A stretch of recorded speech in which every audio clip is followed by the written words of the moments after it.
Secundaria tercer grado. Tecnología. Criterios para evaluar un sistema técnico. Identificar criterios de factibilidad, fiabilidad y eficacia para solucionar problemas técnicos. ¿Qué tal? Bienvenidas y bienvenidos a una emisión más de Aprende en Casa. Una nueva oportunidad de compartir conocimientos de la asignatura de tecnología de tercer grado de secundaria. Antes de iniciarlas, los invitamos a preparar papel y lápiz para que puedan tomar nota de todo aquello que les parezca relevante y para que puedan realizar la actividad que les indicaremos más adelante. Recuerden que todo esto lo integrarán a su carpeta de experiencias y posteriormente lo compartirán con su docente.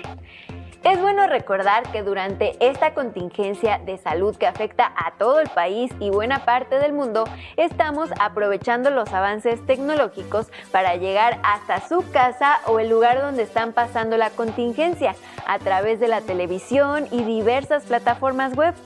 Esta es, sin duda, una propuesta diferente en materia de educación, cuya finalidad es que se acerquen a los contenidos de las asignaturas y áreas que cursan. En este espacio buscamos llevarles conocimientos de forma divertida y dinámica para apoyar su desarrollo personal y académico, con la idea de que estén listas y listos para retornar a su salón de clases una vez que hayamos logrado superar la crisis de salud que actualmente vivimos. Sabemos que la contingencia se ha alargado, pero también que han sido pacientes, que se han quedado en casa para evitar contagios y que han mostrado una actitud altamente colaborativa con su familia. Las y los invitamos a mantener vivas estas cualidades. Ahora sí es tiempo de ir a los contenidos. En educación básica, la tecnología se divide en campos tecnológicos, como agropecuarias y pesqueras, de alimentos, de producción, de construcción, de la información y la comunicación, de la recreación y por supuesto de la salud. Es importante señalar que la asignatura de tecnología les permite relacionar todo lo que estudian en la escuela, como matemáticas, español, geografía e historia. Y que esto contribuye a que desarrollen sus saberes y les den sentido, y les permite comprender cómo es que todo el conocimiento se interconecta para el desarrollo tecnológico que conocen y del cual seguramente algunas y algunos de ustedes son actores innovadores y creativos. En esta sesión abordarán el tema criterios para evaluar un sistema técnico. Es un tema altamente interesante, ya que la tecnología se encuentra presente en la mayoría de los ámbitos de su vida, ya sea como usuarias o usuarios, creadoras o creadores, o bien innovadoras o innovadores. Cabe resaltar que, al evaluar los sistemas tecnológicos, se consideran criterios internos y externos, y es el propósito de esta sesión que utilicen los criterios internos, es decir, la factibilidad, la fiabilidad, la eficiencia y la eficacia en propuestas de solución a problemas técnicos. La factibilidad permite responder la pregunta: ¿qué tan realizable es el proyecto? Es decir, si se cuenta con recursos económicos, materiales, técnicos, energéticos y costos, entre otros, con los que se pueda realizar. La fiabilidad atiende la pregunta: ¿qué tan confiable es el sistema tecnológico? Es decir, si tiene un buen funcionamiento y supera los errores, las deficiencias y los imprevistos, de tal manera que genere confianza para cumplir de manera continua los objetivos planteados. La eficacia se refiere al logro del resultado esperado. Está en relación con los fines deseados y los resultados imprevistos. Y la eficiencia refiere a un nivel de rendimiento máximo dentro de un proceso técnico, en el cual se utiliza la menor cantidad de insumos y se genera la mayor cantidad de producto o resultado. Las y los invitamos a ver algunos de estos aspectos en el siguiente video.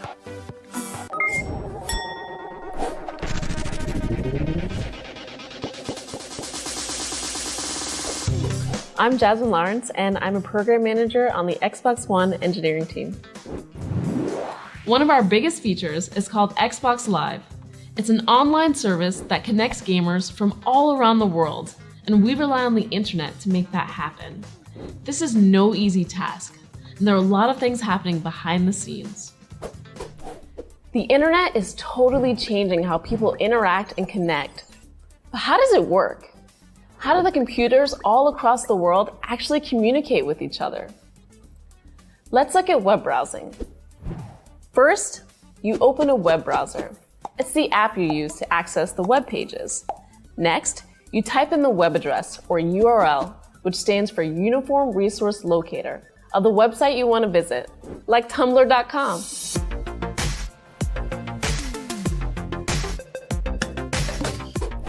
Hi, I'm David Karp, the founder of Tumblr, and we're here today to talk about how those web browsers we use every day actually work. So you've probably wondered what actually happens when you type an address into your web browser and then hit enter. And it really is about as crazy as you can imagine. So in that moment, your computer starts talking to another computer called a server that's usually thousands of miles away. And in milliseconds, your computer asks that server for a website, and that server starts to talk back to your computer in a language called HTTP. And HTTP stands for Hypertext Transfer Protocol. And you can kind of think of it as the language that one computer uses to ask another computer for a document. And it's actually really pretty straightforward. If you were to intercept the conversation between your computer and a web server on the internet, it's mainly made up of something called GET requests. And those are really very simply the word GET and then the name of the document that you're requesting. So if you're trying to log into Tumblr and load our login page, all you're doing is sending a GET request to Tumblr's server that says get/login. And that tells Tumblr server that you want all of the HTML code for the Tumblr login page.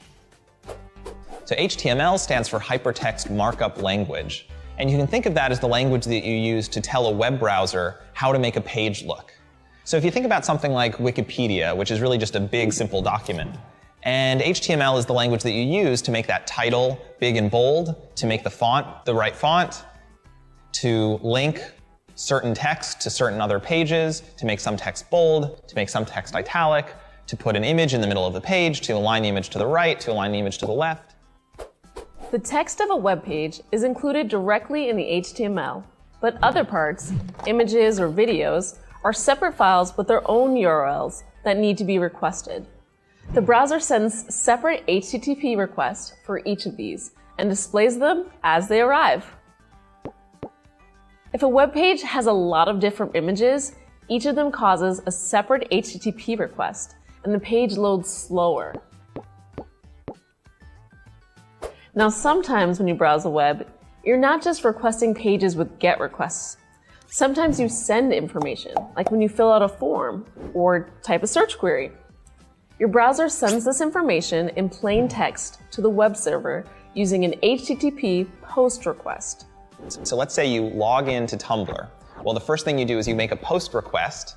That is a post to Tumblr's login page that has some data attached to it. It has your email address. It has your password. That goes to Tumblr's server. Tumblr's server figures out that, okay, you're David. It sends a web page back to your browser that says, success, logged in as David. But along with that web page, it also attaches a little bit of invisible cookie data that your browser sees and knows to save. And that's really important because it's really the only way that a website can remember who you are. And all that cookie data really is an ID card for Tumblr. It's a number that identifies you as David. And your web browser holds on to that number, and then the next time you refresh Tumblr, the next time you go to tumblr.com, your web browser knows to automatically attach that ID number with the request that it sends over to Tumblr server. So now Tumblr server sees the request coming from your browser, sees the ID number, and knows, okay, this is a request from David. Now, the internet is completely open. All of its connections are shared, and information is sent in plain text.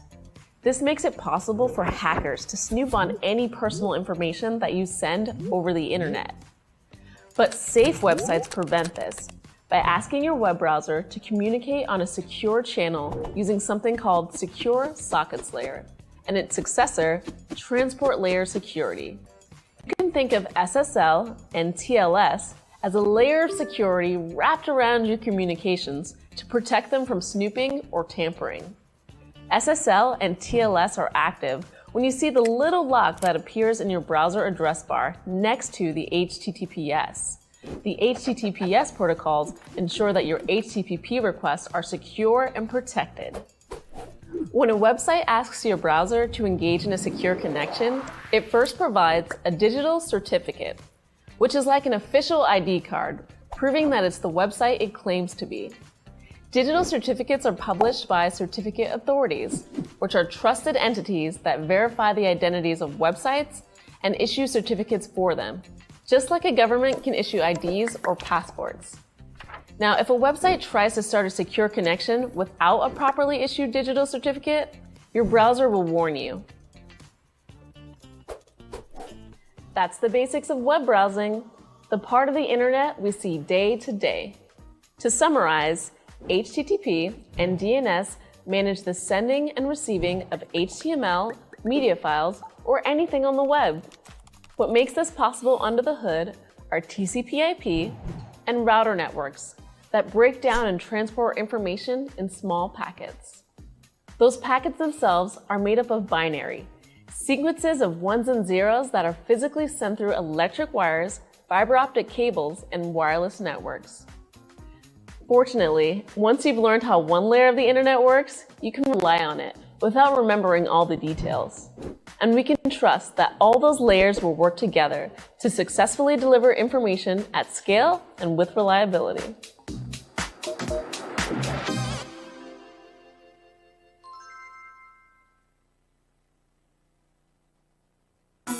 ¿Qué les parece?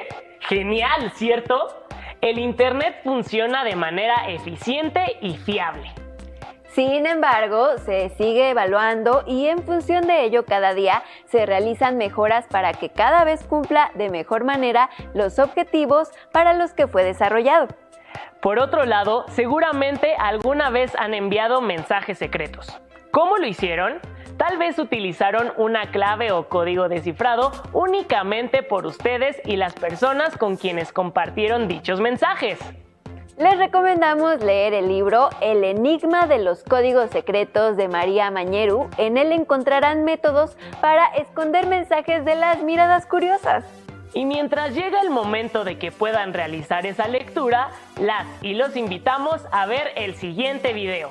En él se muestra cómo los desarrolladores de este sistema tecnológico mantienen segura y secreta la información que se maneja en Internet a partir de cifrado y llaves públicas.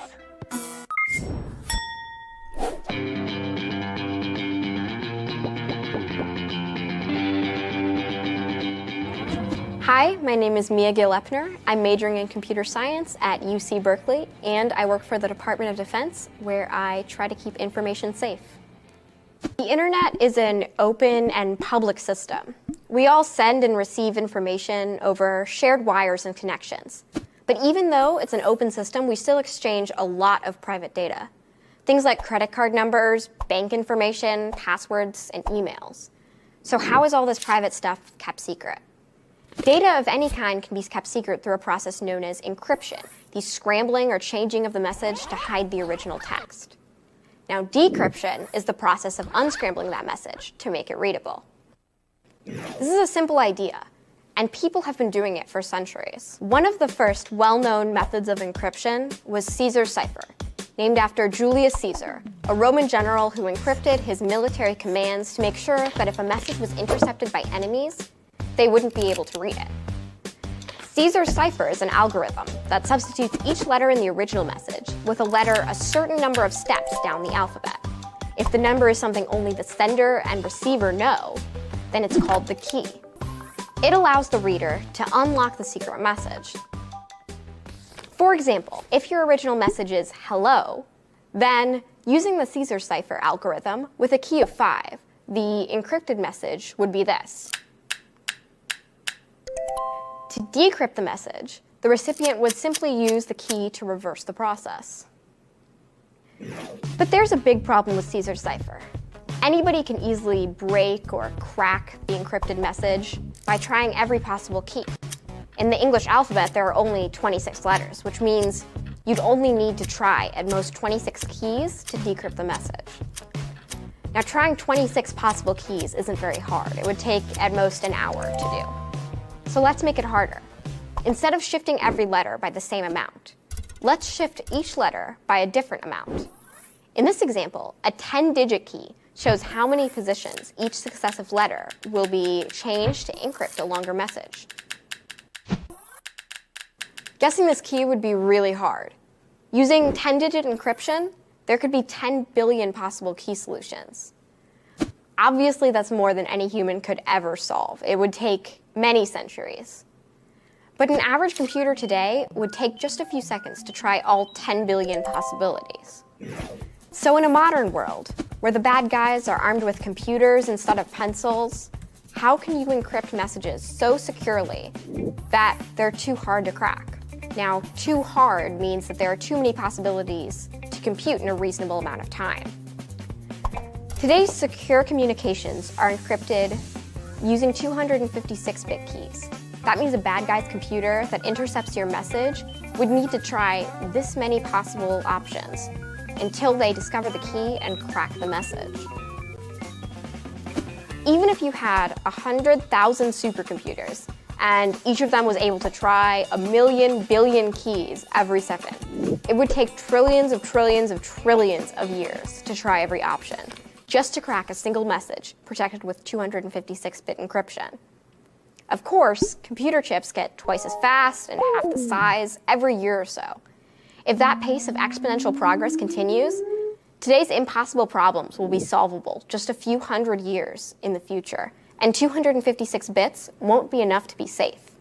In fact, we've already had to increase the standard key length to keep up with the speed of computers. The good news is, using a longer key doesn't make encrypting messages much harder, but it exponentially increases the number of guesses that it would take to crack a cipher. When the sender and the receiver share the same key to scramble and unscramble a message, it's called symmetric encryption. With symmetric encryption, like Caesar's cipher, the secret key has to be agreed on ahead of time by two people in private. So that's great for people, but the internet is open and public, so it's impossible for two computers to meet in private to agree on a secret key. Instead, computers use asymmetric keys, a public key that can be exchanged with anybody and a private key that is not shared. The public key is used to encrypt data, and anybody can use it to create a secret message. But the secret can only be decrypted by a computer with access to the private key. How this works is with some math that we won't get into right now. Think of it this way. Imagine that you have a personal mailbox where anybody can deposit mail, but they need a key to do it. Now, you could make many copies of the deposit key and send one to your friend, or even just make it publicly available. Your friend, or even a stranger, can use the public key to access your deposit slot and drop a message in. But only you can open the mailbox with your private key to access all of the secret messages you've received. And you can send a secure message back to your friend by using the public deposit key to their mailbox. This way, people can exchange secure messages without ever needing to agree on a private key. Public key cryptography is the foundation of all secure messaging on the open internet, including the security protocols known as SSL and TLS, which protect us when we're browsing the web. Your computer uses this today anytime you see the little lock or the letters HTTPS in your browser's address bar. This means your computer is using public key encryption to exchange data securely with the website you're on. As more and more people get on the internet, more and more private data will be transmitted, and the need to secure that data will be even more important. And as computers become faster and faster, we'll have to develop new ways to make encryption too hard for computers to break. This is what I do with my work, and it's always changing.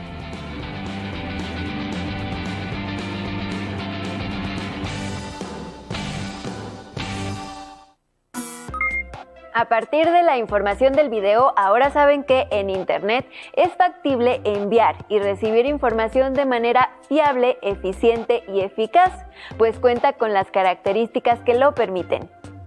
Anoten algunas características de Internet que son muestra de su factibilidad, fiabilidad, eficacia y eficiencia. Después, reflexionen respecto a la relación que existe entre un mensaje secreto y el desarrollo de cifrado y llaves públicas de Internet. Compartan su reflexión con las personas adultas de su casa y anoten sus conclusiones. Y finalmente, guarden su actividad en su carpeta de experiencias. Existen personas que quieren conocer información de otras y buscan la manera de lograrlo a través de Internet. Por lo tanto, las y los desarrolladores realizan diversos sistemas de seguridad. Las y los invitamos a ver algo al respecto a través del siguiente video.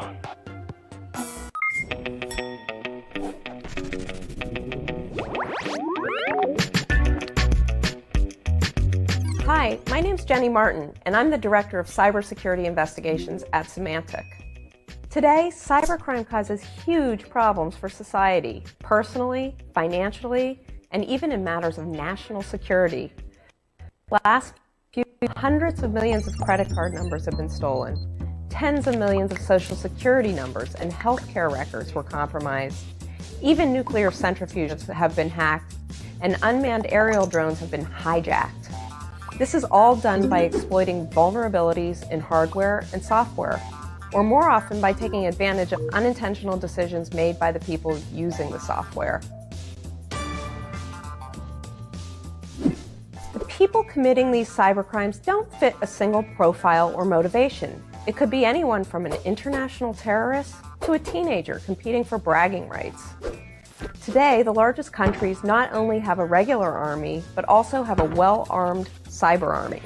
In fact, the next world war may not be fought with traditional weapons, but with computers used to shut down national water supplies, energy grids, and transportation systems. Hi, my name's Parisa, and I'm Google's security princess.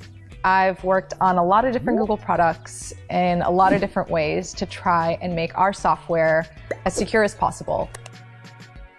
Now let's take a look at how cybercrime works under the hood. We'll learn about software viruses, denial of service attacks, and phishing scams. In biology and life, a virus is an organism that is spread by coughing, sneezing, or physical contact. Viruses work by infecting cells, injecting their genetic material, and using those cells to replicate. They can make people really sick and then spread to other people. A computer virus works a bit similarly. A virus is an executable program that gets installed, usually unintentionally, and harms a user and their computer. It's also possible for a virus to spread itself to other computers. Now, how does a virus get on your computer in the first place? There are a couple ways an attacker can infect someone's computer. They might lure a victim into installing a program with deception about the program's purpose. So, for example, a lot of viruses are disguised as security updates. It's also possible that the software on your computer has a vulnerability, so an attacker can install itself without even needing explicit permission. Once a virus is on your computer, it can steal or delete any of your files, control other programs, or even allow someone else to remotely control your computer. Using computer viruses, hackers can take over millions of computers worldwide, and then use them as a digital army, otherwise known as a botnet, to attack and take down websites. This kind of attack is called a distributed denial of service. A denial of service is when hackers overwhelm a website with too many requests. We call it a distributed denial of service when the attack comes from many computers all at once. Most websites are ready to respond to millions of requests a day, but if you hit them with billions or trillions of requests coming from different places, the computers are overloaded and stop responding. Another trick used by cybercriminals is to send large amounts of spam email in an attempt to trick people into sharing sensitive personal information. This is called a phishing scam. A phishing scam is when you get what seems like a trustworthy email asking you to log into your account, but clicking the email takes you to a fake website. If you log in anyway, you've been tricked into giving your password away. Hackers can then use your login credentials to access your real accounts, to steal information, or maybe even to steal your money. Fortunately, there are many companies, laws, and government organizations working to make the internet safer. But these efforts are not enough. You may think when a computer system gets hacked, the problem was the security design or the software. 90% of the time a system gets hacked, however, it's not because of a security bug, but because of a simple mistake made by a human. It turns out there are steps we can all take to protect ourselves. Often, your actions not only impact the security of your own data and computer, but the security of everyone at your school, workplace, and home. With billions or trillions of dollars at stake, cybercriminals get smarter each year, and we all need to keep up.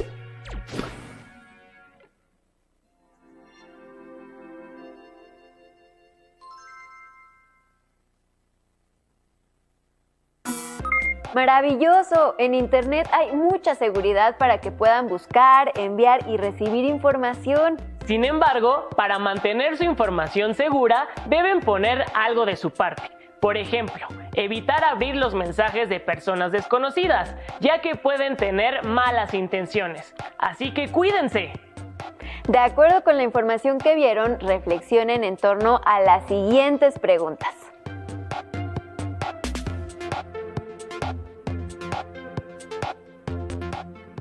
¿Qué daños puede ocasionar un virus informático en un dispositivo electrónico como un smartphone, una tableta o una computadora personal?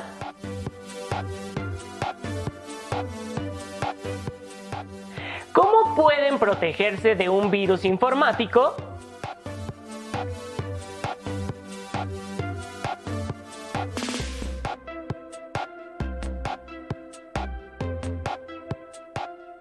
¿Creen que el Internet se realizó con base en criterios de factibilidad, fiabilidad, eficiencia y eficacia?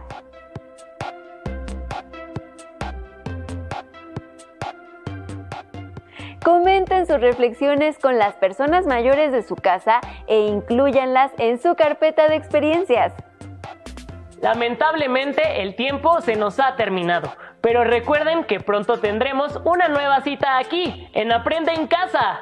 Un espacio en el que pueden aprender los temas del grado escolar que cursan. ¡Hasta pronto! ¡Hasta pronto!